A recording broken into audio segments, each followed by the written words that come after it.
Hi, I'm Cheryl Kagan, very proud to be the Senator for Gaithersburg and Rockville. Welcome to this week's episode of Kibbitzing with Kagan. With me today is my very special guest, my friend, my colleague, and the chair of the Budget and Taxation Committee in the Maryland State Senate, Guy Guzzone. Guy, thank you so much, Senator, Mr. Chairman. Thank you so much for taking the time to chat today. You can leave the titles beside. I'm happy to be with you. Thank you. So you and I go back a long ways, back to young damn days and stuff. And you are a Maryland native.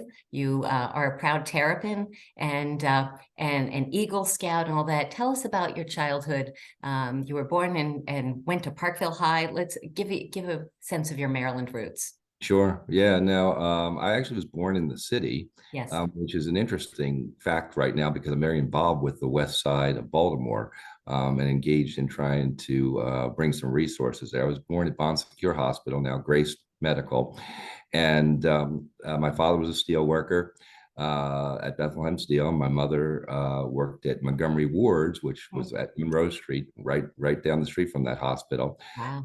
But grew up in Parkville, and a lot of sort of my early years and a lot of my thinking in general has been around sort of my father's life, his struggles, and kind of drove a lot of my thinking as I grew up. Amazing. Talk about becoming an Eagle Scout. Oh, well, that was largely my mother. Okay. I mean, I had certainly the drive to do it, but my mother kept pushing, and so I think I got that when I was 16. But it was a good experience, a lot of fun being in the outdoors, which also led to some interest for me over the years on the environment. Yep. But it was a great experience. It was a good leadership experience. That's great. Well, let's pivot to the environment. You were the Maryland State Director for the Sierra Club for a few years. You are the Senate, one of the two Senate representatives on the Chesapeake Bay Commission and are very active on that. Talk about your thoughts and your opinion on how we're doing related to the climate crisis. Right. So, well, the interesting part for me when I was with Sierra was I actually hit that at a very sort of pivotal time. Governor Glenn Denning came in. He was very engaged with smart growth. We had a crisis, a water crisis with hysteria. It was a pretty interesting time, also a very scary time, but that we worked through. All of these issues, they all tie together. One of the things that I learned a long time ago, one of the first things I learned with the Sierra Club was that the environment doesn't care about political boundaries. And, and clearly the climate crisis is a great example of that. I think we're doing well as a state in the sense that we're committed and we're working in that direction. We're a small part of it all, and we've got to keep working globally to really make the differences that we need to make for the whole world. So with the Chesapeake Bay, it's obviously regional. We had a new governor in Virginia who is less committed to the environment. We also work with New Jersey and DC and Pennsylvania. And how's that going? How does the collaboration work? It's interesting, it's actually going well. So the major players on the commission are Pennsylvania, Maryland, and Virginia. And Pennsylvania is probably sort of our toughest play, if you will, in the sense that most of the pollution that comes down into the bay, or much of the pollution that comes down from the bay, comes from the farmlands surrounding Conowingo, and it comes down in the waterway into Maryland.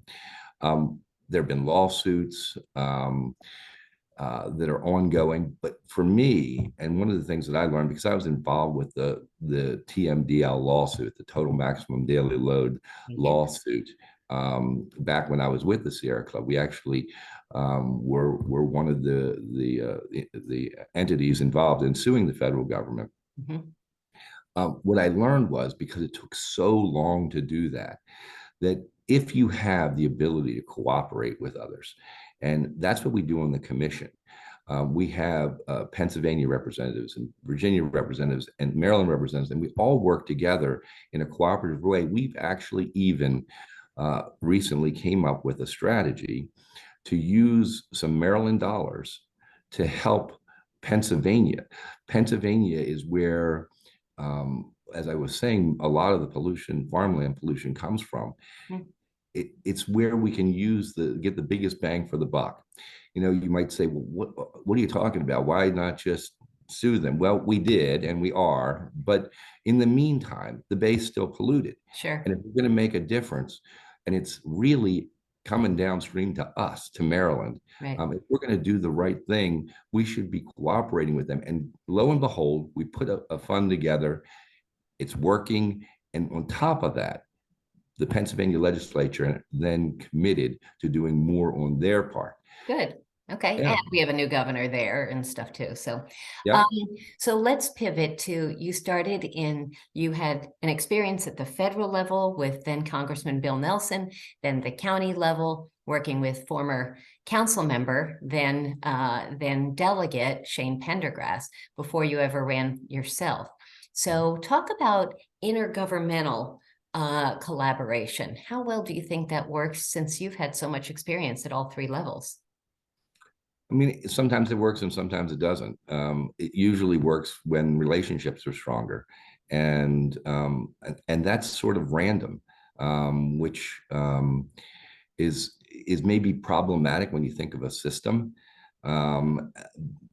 There's always some level of cooperation that goes on between the entities, but if you have a stronger relationship, you can actually get a lot more done.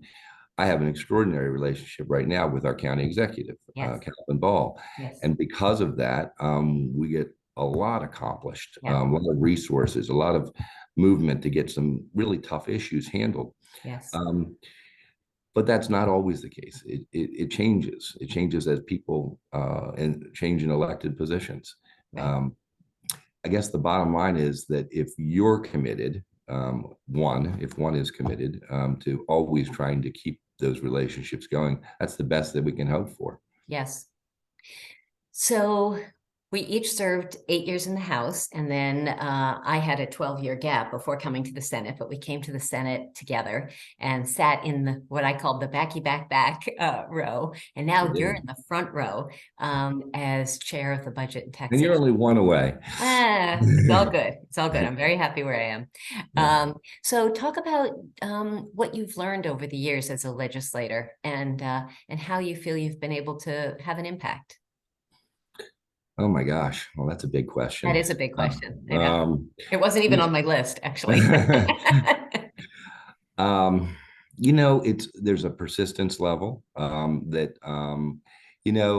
to me, again, I get back to this sort of relationship issue.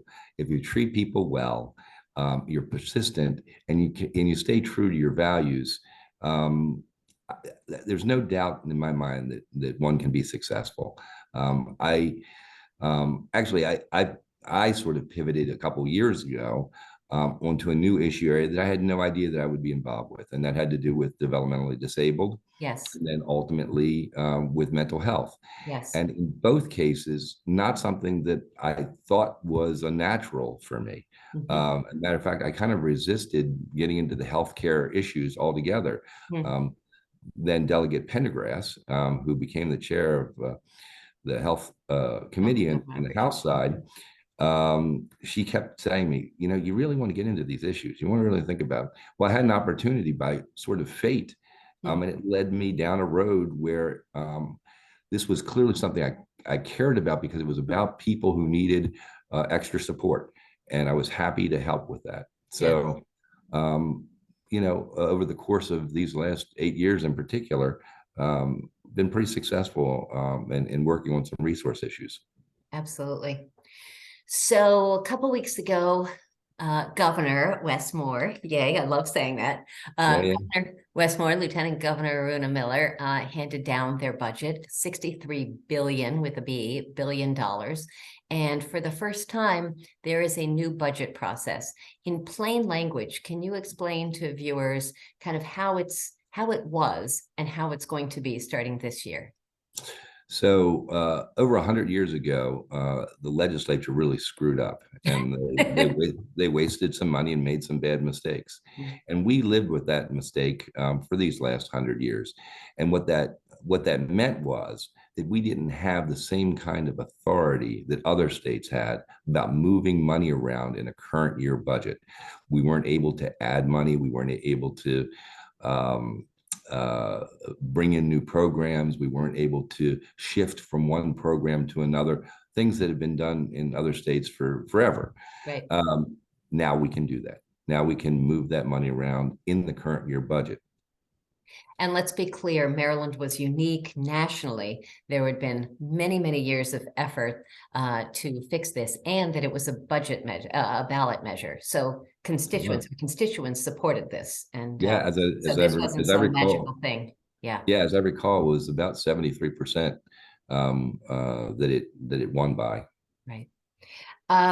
So project how, if you can, how it's going to be different working with a Governor Moore than a Governor Larry Hogan. I mean, I can already not only project, but tell you how it's happening. I was in one of our very first budget bill hearings the other day. We had someone testify, and they came in from the administration, and they started talking about the issue. And then at the very end, they said, "And we support this." Oh my gosh. And that's it. And I raised my hands up just like you did. And I stopped the committee. Yeah. And I said, "Hey, let's mark this moment." And hallelujah. And it was because for the last 8 years, Governor Hogan's administration would not take an opinion on anything before any of their departments, which makes it really tough when you are in this business to make a difference, to do good. Yes. You don't know everything. And so you need to work with the people who are actually charged with executing the laws. And if they don't want to tell you what they think, it's very difficult to make good decisions. Yes. I think we have and done very well for the last 8 years, but it's certainly not ideal. Yes, yes. Well, Governor and Lieutenant Governor are very clear that they have hired good people. They have a super impressive cabinet, and then they trust them on many issues to weigh in because they are the experts. And it is going to make a difference in the quality of the policies, I think, that we enact. So very cool. There's no doubt. I mean, the other thing I'd like to say in particular is that I deal with the budget secretary. Yes. And so I had a very good relationship with the previous budget secretary. No question about it. Let's give him a shout out. David Brinkley, class of 94. We came into the House together. Very smart guy. Very good. Very smart, nice guy. Worked very well together. Yes.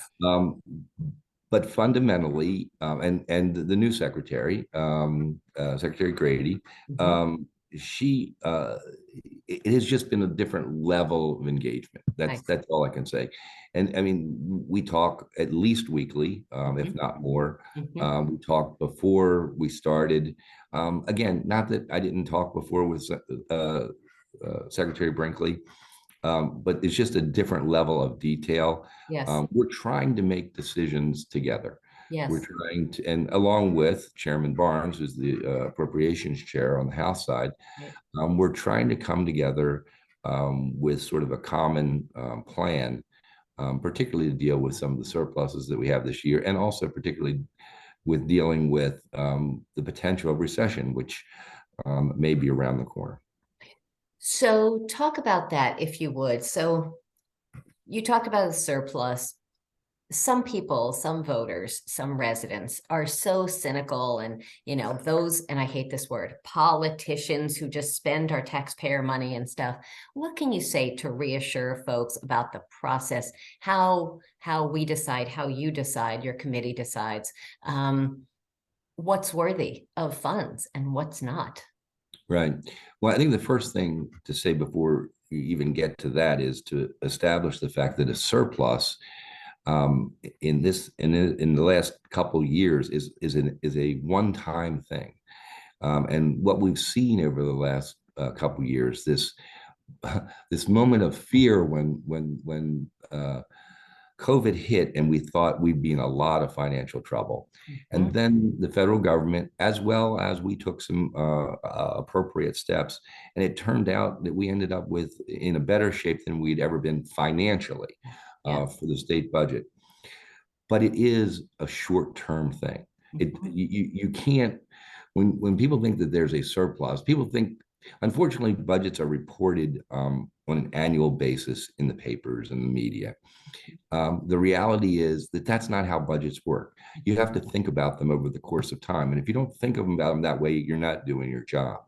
So what we do very carefully is make sure that when we do spend, quote, surplus, we're trying to do it in such a way that it is, for one time, maybe capital expenditures that have been neglected in the past, haven't gotten a program. Let's define capital expenditures. These are long-term investments as opposed to, again, as opposed to operating dollars.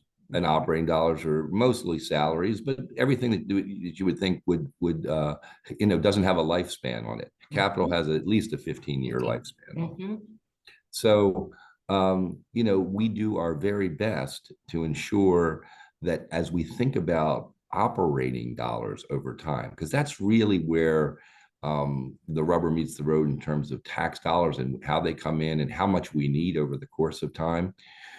We try to make sure that we don't have any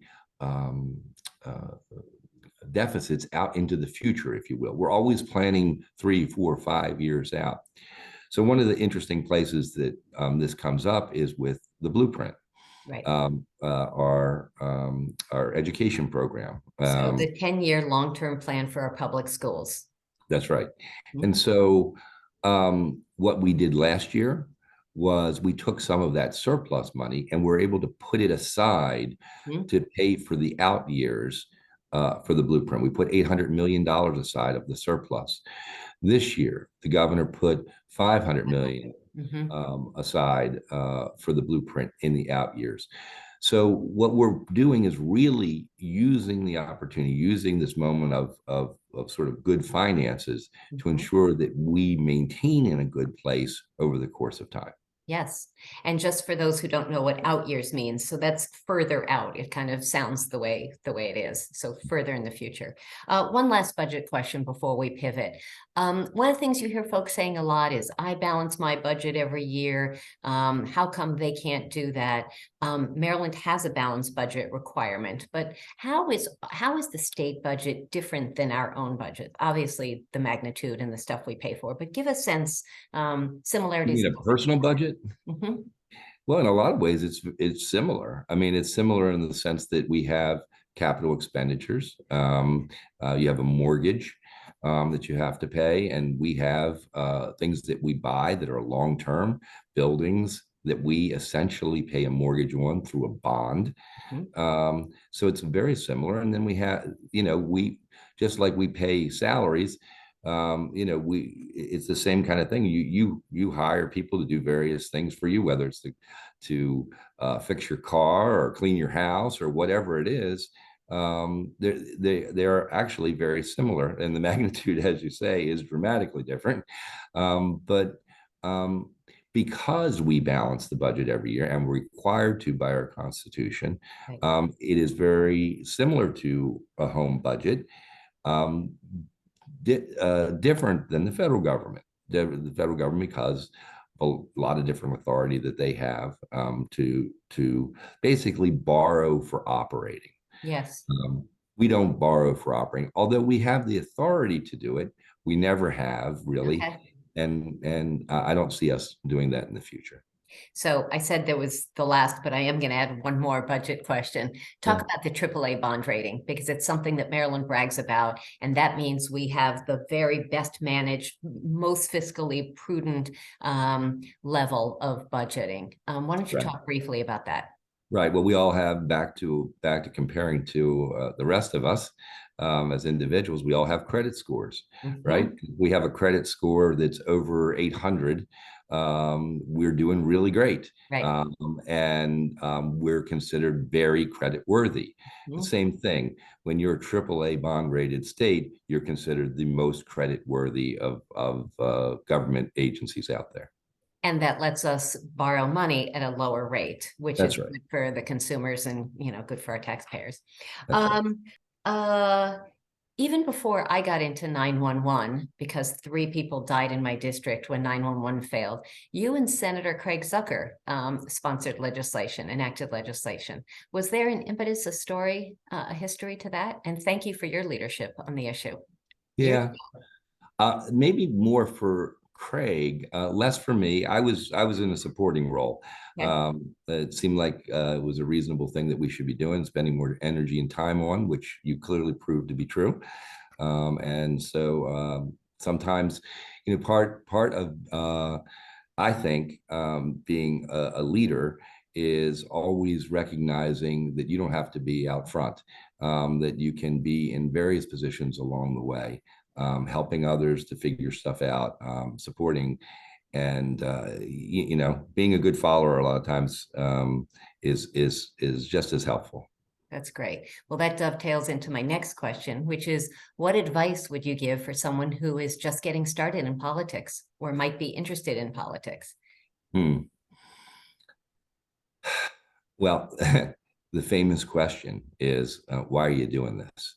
And you got to answer that first and know it in your heart. If you don't know that, you probably should take a step back until you figure it out. For me, that answer revolved around a lot of things that related to social and economic justice, largely because of the experience of hearing it by my father growing up, and seeing what his lifespan was, from absolute poverty to getting a decent union job to being able to raise a son and in one generation find myself here. Knowing that government has a role, not an absolute guarantee of achieving, but a role in trying to set a framework for making the community and the world a little better. And if we don't do that, there's really no reason to be involved. Amen. Well said. You have won a million different awards by a lot of different groups for your work over the years. Which one or ones are most meaningful to you?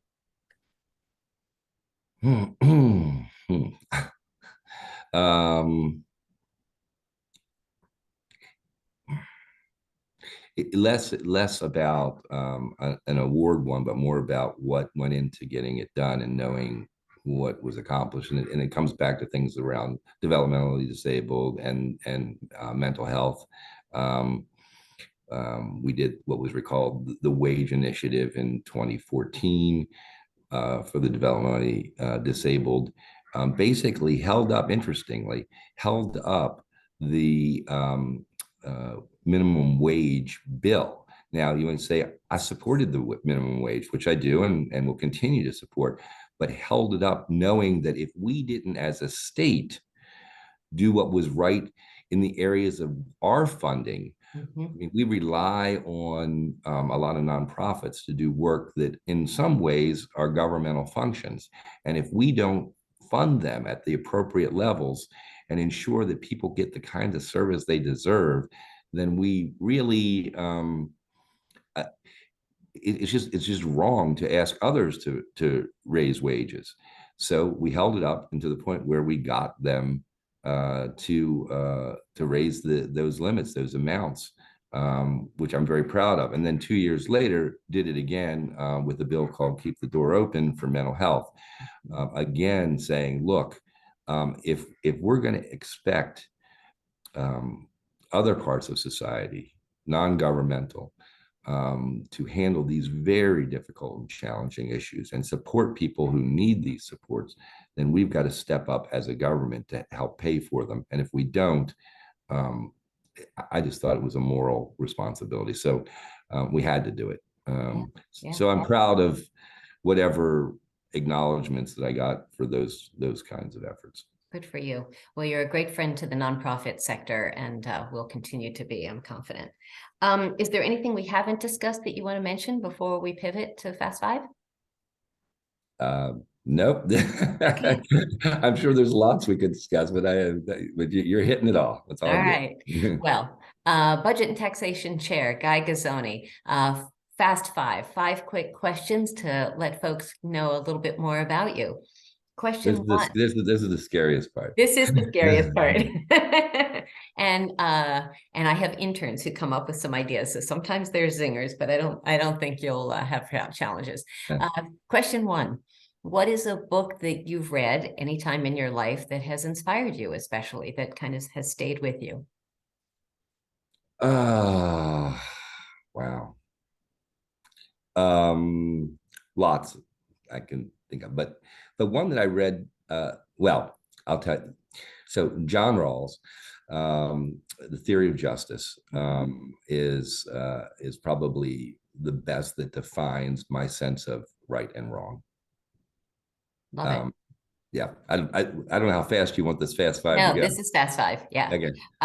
Question two. This one's easier. What's your favorite junk food?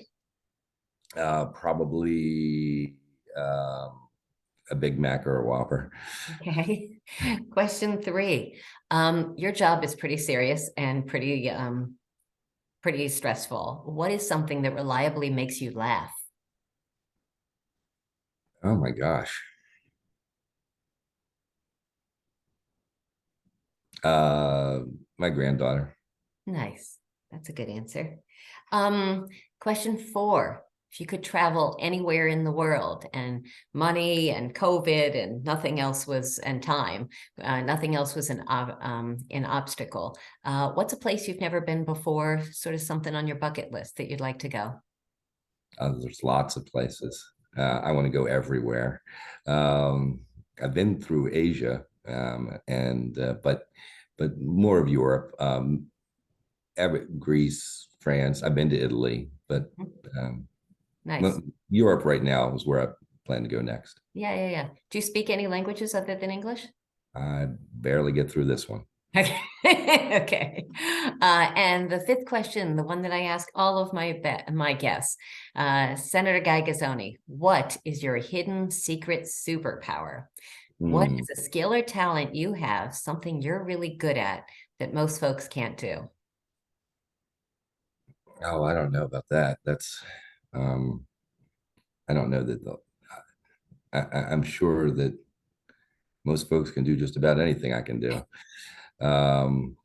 I think one of the things that I'm reasonably good at is in the midst of sort of a lot of confusion and stress, potentially crisis, I usually am able to sort of be calm and not let it overcome me. And I usually do not rush to judgment.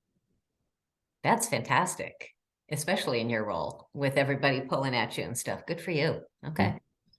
Well, Guy, thank you so much for taking the time to kibitz today. It was really fun, and I will see you very soon back on the Senate floor. Very good. Thanks. Take care. Bye-bye. Pleasure.